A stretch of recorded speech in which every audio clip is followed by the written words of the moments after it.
Action. Bismillahirrahmanirrahim. Assalamualaikum warahmatullahi wabarakatuh. Saudara-saudara, mari pertemuan kita pada kali ini kita awali sama-sama baca basmalah.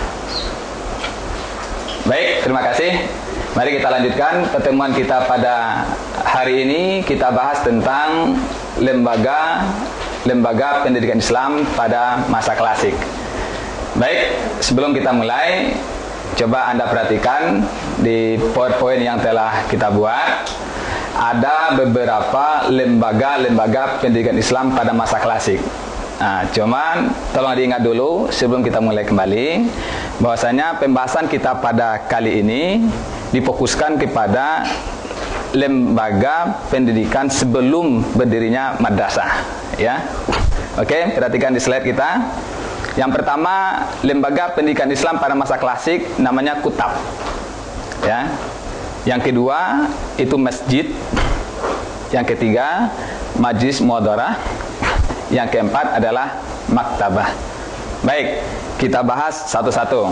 Perhatikan slide berikutnya. Kita bahas tentang lembaga pendidikan Islam pada masa klasik. Yang pertama yaitu kutab. Sebenarnya yang telah saya terangkan pada pertemuan sebelumnya, bahwasanya lembaga pendidikan Islam pada masa klasik itu pertama tentang kutab. Kutab itu sebenarnya telah ada sebelum adanya Islam masuk di Mesir ketika itu.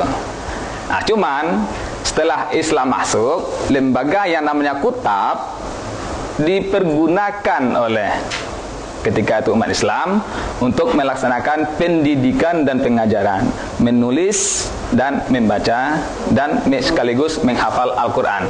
Sementara sebelumnya lembaga ini dipergunakan oleh orang-orang Mesir ketika itu untuk belajar membaca, menulis dan membaca puisi kuno. Baik, selanjutnya saya terangkan, Anda perhatikan pada slide itu, masih dalam slide itu, bahwasanya di lembaga ini, ya, umumnya dipelajari adalah bagaimana menulis dan membaca sekaligus menghafal Al-Quran. Oke, cukup jelas, cukup singkat aja. Nanti kita jabarkan, Anda bisa juga melihat pada referensi berikutnya nanti. Baik, yang kedua, slide berikutnya Anda perhatikan tentang masjid, ya. Masjid, ya, sebagaimana yang kita pahami bersama dari awal pertemuan kuliah, saya katakan bahwasanya Rasulullah SAW pergi ke Madinah mendirikan namanya apa? Masjid, ya, Masjid Nabawi atau Madinah ketika itu. Nah, Anda tahu di sanalah menjadi sentral pendidikan Islam, ya. Kemudian para sahabat berikutnya juga mendirikan berbagai masjid tempat dia melaksanakan. Nah, masjidlah menjadi sumber atau lembaga tempat belajarnya umat Islam.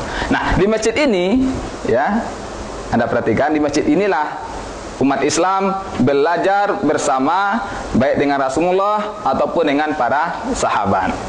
Nah, di masjid ini sistem pembelajarannya bersifat halaqah, ya, dengan melingkari seorang guru, ya. Kalau di pesantren sekarang juga masih diberlakukan, yaitu di tempat pesantren salafi. Baik, kita teruskan.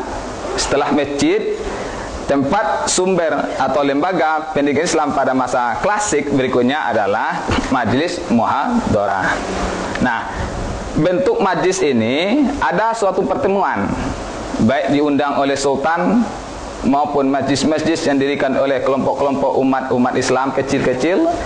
Mereka mengadakan debat, membicarakan tentang suatu fokus atau apa aja tentang agama, filsafat, logika dan segala macam, sehingga di situ dikatakan oleh para di sejarah pendidikan Islam sebagai lembaga pendidikan Islam. Nah, itu yang ketiga. Yang keempat, maktabah. Anda tahu apa itu maktabah? Pasti tahu, apalagi Anda orang pesantren, ya. Maktabah itu adalah perpustakaan. Mungkin mungkin agak berbeda perpustakaan dahulu kala dengan perpustakaan sekarang, ya. Kalau sekarang dengan sistem digital, serba instan, serba cepat. Kalau dulu tidak, ya. Karena tidak seperti sekarang, maka di maktabah tersebut juga disiapkan sejenis penginapan, ya.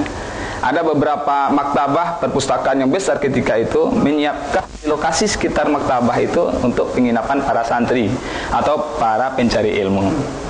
Nah, selain tempat itu masih ada, ya. Masih ada, cuman tidak kita tanyakan di sini. Tidak termasuk terlalu besar, seperti rumah-rumah ustaz, ya. Kemudian ada juga di apotek dan di tempat-tempat yang lainnya. Oke, sampai di sini saya rasa penjelasan cukup singkat, padat. Yang penting Anda paham, ya. Nah, kemudian kalau Anda masih bingung tentang pembahasan kita tentang lembaga-lembaga pendidikan Islam klasik, silakan buka-buka kembali, ya, CD yang telah saya bagikan, atau lewat email saya juga bisa, ya. Nah, kalau Anda masih bingung, silakan konsultasi telepon atau dengan mengirim SMS atau mengirim alamat email saya. Ya, kemudian terakhir referensi masih bisa Anda cek, ya. Sebelumnya saya berikan tugas, ya. Tugas masing-masing harus membuat makalah. Kalau Anda tidak buat makalah, saya yakin Anda tidak mau belajar di rumah. Oke? Makalahnya cukup singkat, masing-masing membuat tema tentang 4 lembaga itu, boleh masjid aja atau taklim, majlis muhadarah atau maktabah atau yang pertama adalah kutam. Anda pilih salah satu lembaga itu, Anda jadikan suatu tema, Anda buat makalah seperti biasa, ya, 7 sampai 10 halaman. Ya, kemudian silakan Anda kembangkan model mulai dari sejarahnya, kemudian sistem yang berlaku di masing-masing lembaga itu, mulai dari tujuan pendidikan, pendidiknya bagaimana, peserta didik bagaimana, kemudian kurikulum bagaimana, strategi dan metodenya bagaimana, kemudian evaluasinya juga bagaimana, sampai lingkungan ketika itu bagaimana. Nah, Anda kembangkan secara global aja. Nah, setelah selesai silakan kirim ke email saya. Paling lambat, awas loh, kalau tidak Anda kirim, nilai Anda tidak keluar. Anda akan berhadapan dengan saya dan TU nanti. Oke, saya rasa cukup demikian. Silakan Anda rujuk ke referensi, ya. Selain referensi yang saya tampilkan di sini, ya, masih banyak referensi yang lain. Ini tidak susah mencari referensinya. Oke, saya cukup demikian. Mari kita tutup sama-sama membaca hamdalah. Terima kasih. Assalamualaikum warahmatullahi wabarakatuh.